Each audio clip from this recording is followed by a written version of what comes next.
Hello, everybody. Welcome back to Art and Outdoor Life here with John. So, there's my reference photo. It was given to me by a friend, Tim Larimore. And I've already sketched it out, basically in blocks, in squibbly lines. Okay? This is a real place. And I used to go here a lot when I was in high school, the later part of my high school years. Okay. Now I'm painting flat and using a medium hake brush. This is a 9 by 12 100% cotton paper, okay? And so I'm just basically trying to get into darks here. I could have done this monochrome or like a tonalist painting,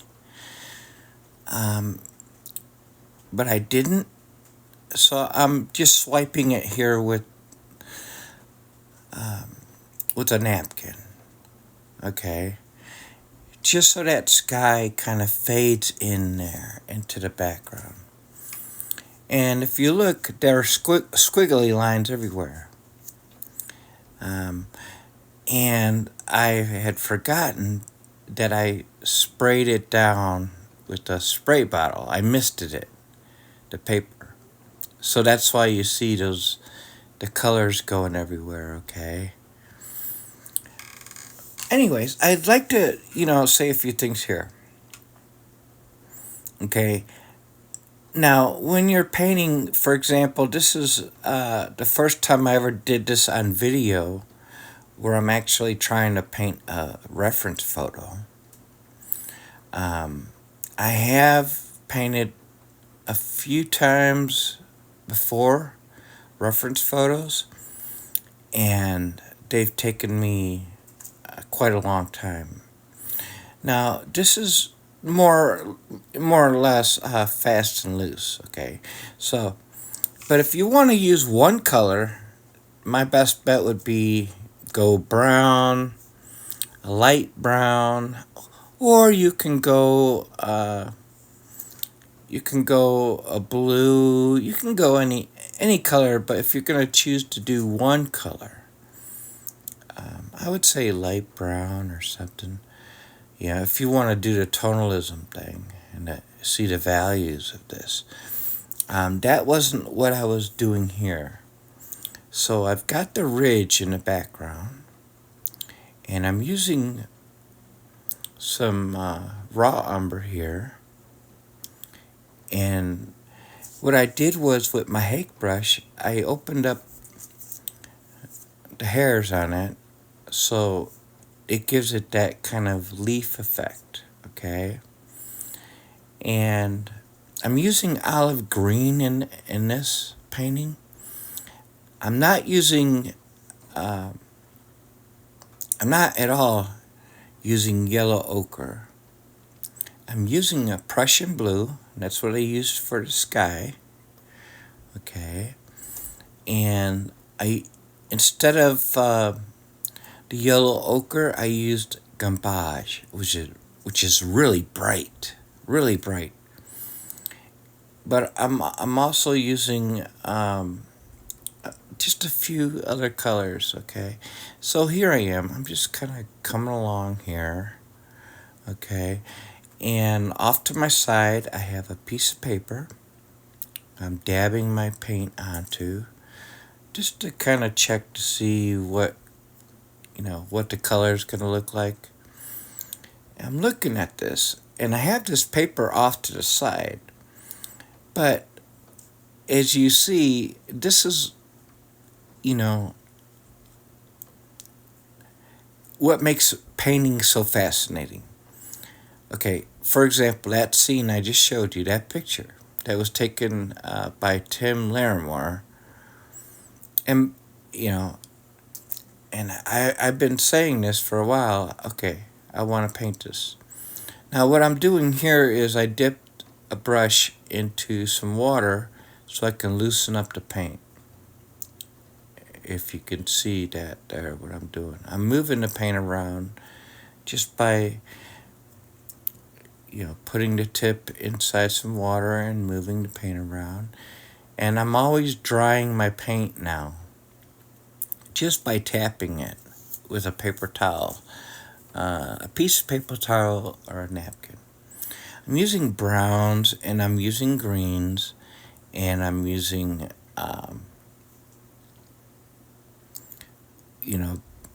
basic. And I actually did try to make a Payne's gray in here. And that would be black, Prussian blue with a little bit of crimson red. But it don't matter. That's not what I'm not here to talk about this. So I'm just kind of going along here, okay? This place has a history with me. I used to come here a lot in high school, okay? But what I was getting at was in regards to paintings, okay? Like, we all see things the same way. I mean, we see, like, the reference photo. We all see that, right? But that's not exactly how we paint things. Now, if I was to sit down and try to paint that reference photo, I can do it. I can do it. But this was a very quick session, okay? So now this is the gambage mixed with some white. I had white on the palette. And this is just brown and blue and green. And all I'm doing is I'm looking for windows. I'm not, in this painting here, and I think a lot of us should be more like this. Maybe I'm just talking about myself too much. For real. Don't be so worried about how, if your painting looks like something, like if you're trying to get your painting to look like something, but it's not, that should kind of be a good thing because, like I've said it many times, you cannot duplicate a painting. Cannot duplicate it. You cannot be somebody else. You can't, I mean, we could sit around for hours and hours and actually have a good time trying to get, a good painting in. From a photo that we took or whatever, But it's about fun, right? We're here to have fun. So if, like in this case, okay, the river isn't twisting the way that it shows on the reference photo. No big deal. No big deal. But we have one there, right? We know it's a river. So I put a little olive green in here just to put a little shadow in there, Here's another thing. And I'm guilty of it. I'm really guilty of it. Okay, so I'm putting some garbage there. Some garbage. But I'm really guilty of it is I put a lot of heavy tones. I put in a lot of thick colors, bright, bold. If it's green, it's going to be really green. If it's blue, you're going to get a lot of blue. Red, you're going to get a lot of red. That kind of thing. You can save yourself a lot of money, but more so, you can save yourself a whole lot of knowledge if you just dilute the paint. This is watercolor. Just dilute the paint. You don't have to look for a certain color to try to grab a certain color you're looking for, unless you're like that. But if you're doing it fast and loose, you only have to dilute the color. You don't have to add to the colors. You know, it's one thing here. This is not oil painting. It is not oil painting. It is not acrylics. It's watercolor for a reason. So dilute your colors. So, okay, yeah, the yellow is, the garbage is too much garbage. You know, the yellow is too much yellow. Dilute it. Dilute it in water, and you'll get less of that color. You hear what I'm saying? Same with your browns, same with your greens, your blues. Dilute it. You still want that. You still want that tone. You know, whether it's warm or cold or whatnot. But by diluting things, now you can come back, and I'm just messing around here, and this is like, you know, green mixed with blue. You know, I'm outlining this little scene. This is a winter scene. But, you know, I was having fun, and I'm just playing around here. Okay, so what's that line going across there at the bottom? That's actually a dam, a very small dam. Okay, so here I'm just kind of throwing in a little bit of dark here. You know, I'm like, okay, yeah, I want, you know, there to be some shade here. It really isn't shade. Okay, we're talking the winter time. So the center of the river, in this case, this is the big river. The center part's going to be darker because it's going to be frozen over. And the ends of it are going to be a little bit brighter, cooler, you know. But the whole idea here, okay, it looks like yellow ochre, but it's not. It's just garbage mixed with a little bit of olive green, okay? And again, I'm just having fun here. That's the whole idea of this. I believe I'm finally starting to understand what simple watercolor is about. And it's not all about detail. It's more about shapes and your tones